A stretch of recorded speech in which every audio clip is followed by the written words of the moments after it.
everybody, welcome back to the channel. It's just Two Goons here.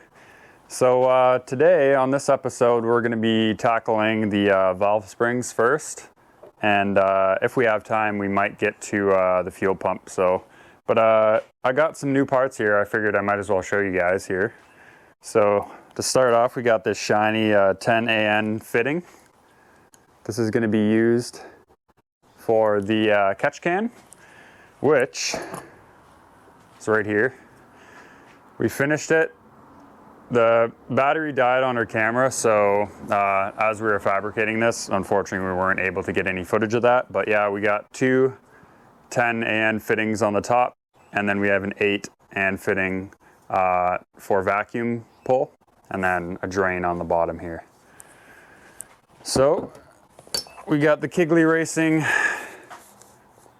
springs as well. And then also bought a Walbro 450 liter per hour pump. Can't really see much because it's in the bag. But anyways, and it's the high pressure version. So later down the road, if we plan on maxing out this turbo, it'll be good enough for that as well. So I just wanted to prepare for that.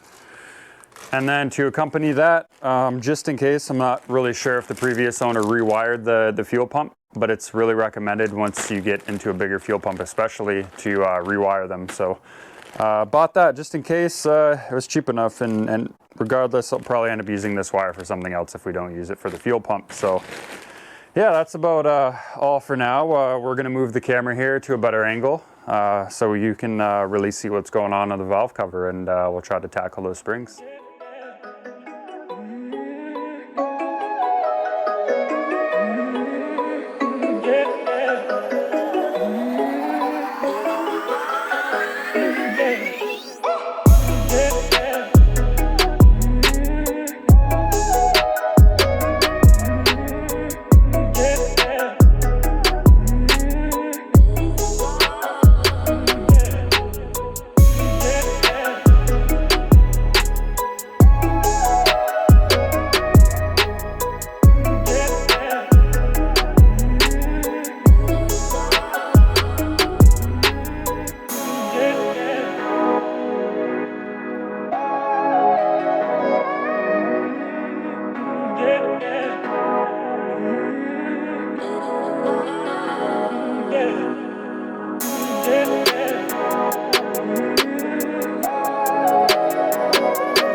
this goes here, and we're done.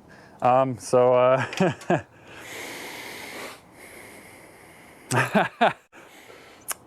don't know how else to say this, but kind of screwed up a little bit. So, yeah, how do I explain this? I don't know why I ever thought this was gonna work, but basically what we did is we were thinking that we could take the cams out without doing anything else before that. So we tried pulling the cams out. It didn't work because there's tension on the timing belt, right? So kind of got ourselves into a pickle and tried to recover it. I really don't know how to explain it. It was just a mess. So anyways, at this point, we got both cams out. We're gonna do the valves now. We think we might have skipped the timing belt one tooth, unfortunately.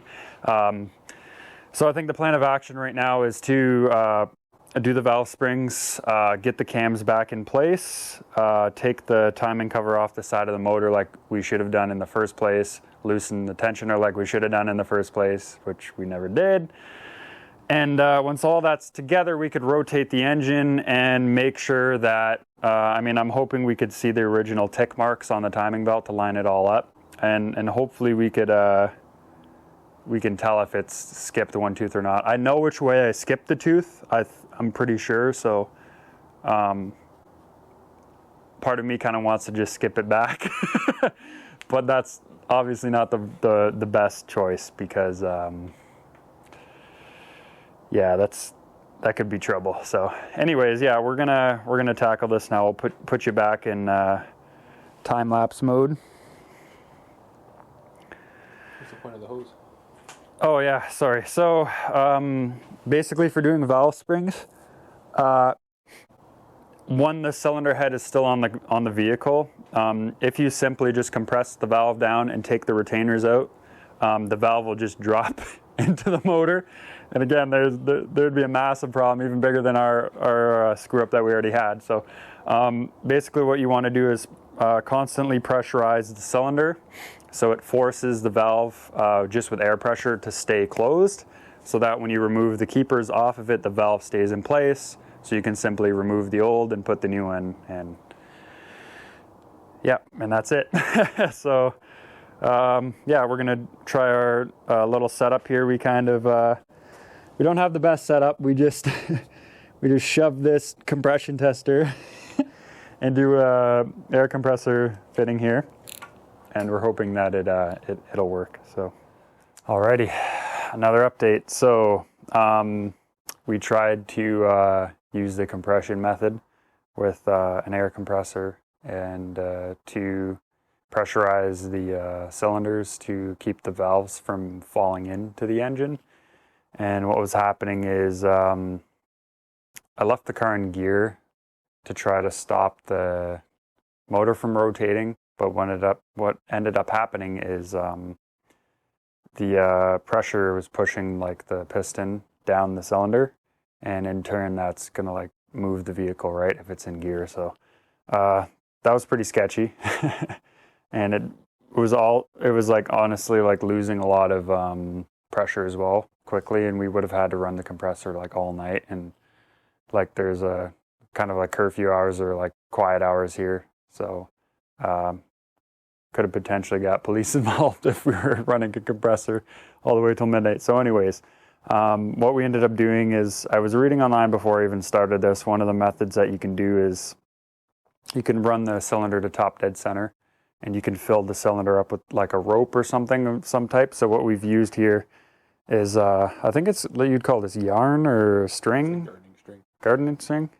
So anyways, we use that. So basically we just stuffed a bunch of it into the cylinder when it's at top dead, and kind of like shimmied it towards the valve that we're working on, basically, so that it holds it in place while we're trying to remove the clips and everything on that. So we're just going to go ahead and show you how this tool works and how we're going to do one of the valves. So basically it has two bolts, one here and one here, and that goes into like the ports of on the head where the camshaft caps sit.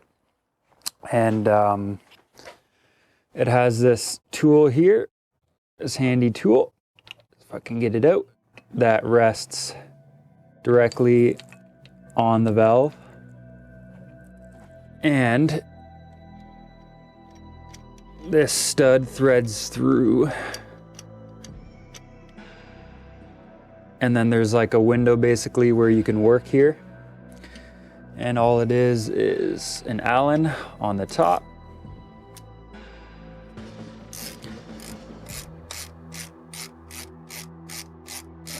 Let's see, it's gonna pop.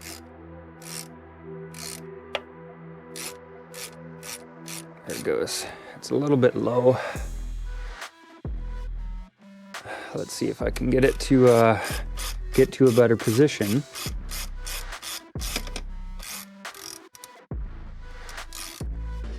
Yeah, there we go. It stayed up. So if you notice this time it's a little higher. I don't know if you can tell from the camera, but anyways. There we go. So basically, I'm not sure the exact term of these. They're just like retainers or clips. Basically, you just take this out, and I know we're really pros out here using our Milwaukee bit as a magnet. But if you want to just show them, I'll take one of these, or if you just point at it with the camera. So these are like the retaining clips. So they have like a kind of like a ring on the inside there that it sits on the valve, so it prevents it. And these are tapered as well. So when the valve, I don't know if you can see the taper, but when the valve basically comes up towards it, it tightens basically, so it won't allow the valve to come out from the valve spring. So just loosen this up.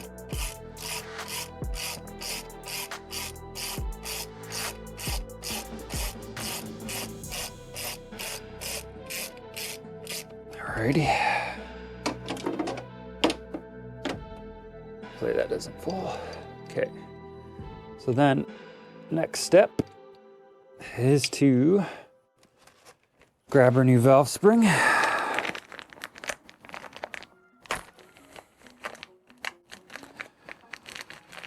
And these are the Kigley Beehive style racing springs. They're just the street version, so they're not as aggressive, but they're a million times better than what came out. Like, me and Michael tried to squeeze them, and these are way stiffer than the factory. So if I show you, I'll just try to squeeze with the same. So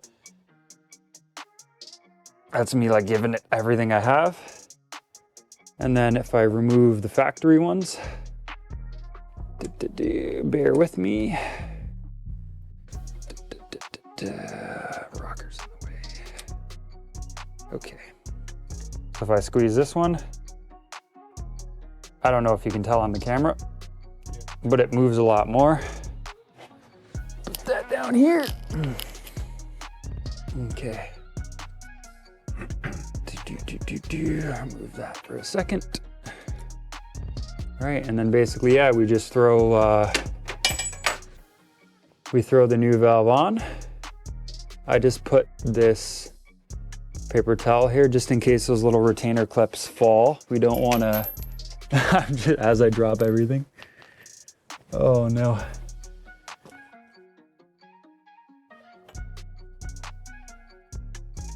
Sorry about that. Okay, so put the tool back on here. Let's get it situated. Trying to line it up by hand roughly first. That's a little bit off. Okay, let's see if that works. And then all you want to do is the reverse, so sorry about that. We'll tighten it back up.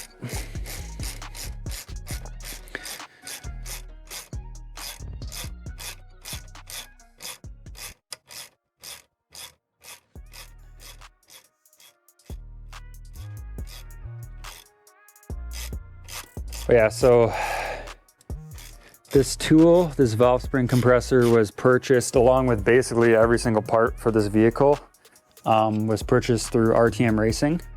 I believe their location is considered Stony Creek. It's in Canada, in Ontario. I believe the guy that works there, I don't know if he owns it or not, but his name is Paul, the guy that I deal with, and he's amazing. He always carries a lot of stock there. He's very professional, very quick with everything. So if you ever need DSM parts, I'm not sponsored by him by any means, but again, he's always provided and given me everything that I needed. So I might as well mention his name just in case you guys are looking for parts. I know DSMs are kind of ancient now, but I figure if you're watching this content, you're probably interested in DSM, so. Okay, I think I need to tighten this just a little more. Yeah. Okay. Let's see if I can loosen this and get in one shot. Ooh, it's popping. Okay. Yeah, and then once you line them up into the grooves,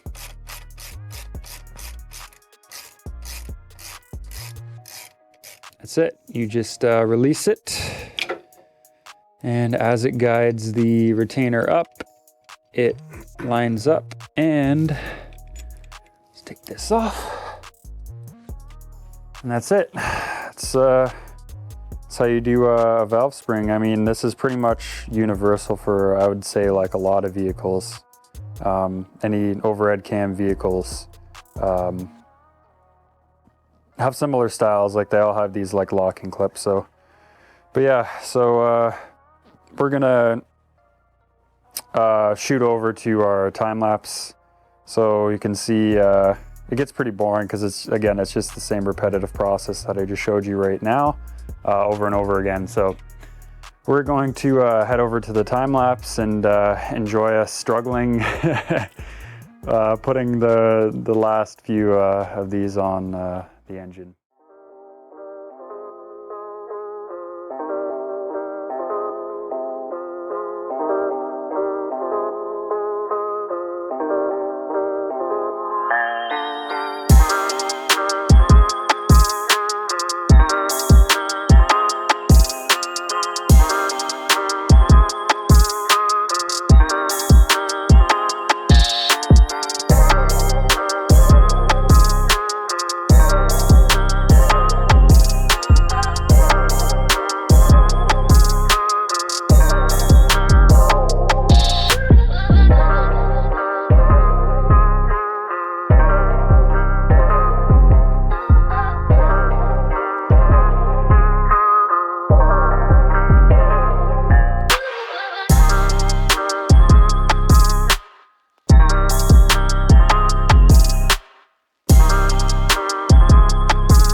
And yeah, it's like midnight here, so sorry if I'm sounding a little tired and breathing heavy.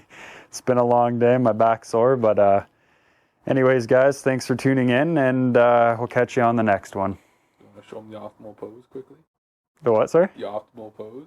Oh, yeah. So, you know, like if I'm like reaching into the car like this, like my back's killing me, right? This is bonus footage here. So I'll do like a Slav squat, I guess you'd call it. Put one leg up and you just get right in there. And I kind of like lean on my leg to support, to take some weight off my back. So that's kind of the midnight pose when you're dying with all this pain.